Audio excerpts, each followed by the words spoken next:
Okay, so we're trying to answer the question here, how does seafloor spreading allow scientists to support geological time? A couple of key concepts that you're going to need to be familiar with are what is a divergent boundary? Divergent boundary moves apart, away from each other. You're also going to need to be familiar with a convection current.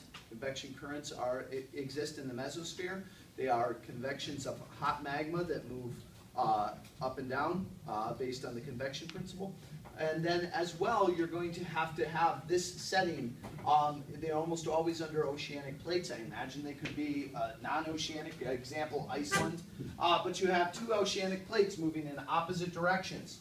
You get magma flow that comes up outside, okay? Because there's a hole in my plate, dear Liza. So the high pressured magma underneath flows up.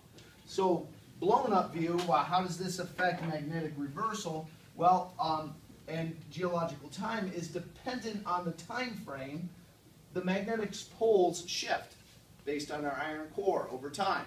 So what happens is, as this next layer comes out, we might have those ferrous minerals going the opposite direction. So what we have here is when we use absolute dating to come back and date these rocks, we know where the magnetic reversal was at the time, and then we can take and apply, it happens very specifically here, but then we can take that same timeline and take that information and apply it to different rock layers around the Earth, and where time-wise we're at with magnetic reversals, because we can support that from things outside of this method, so we have another layer of support. Okay. Does that make sense? Yes? No?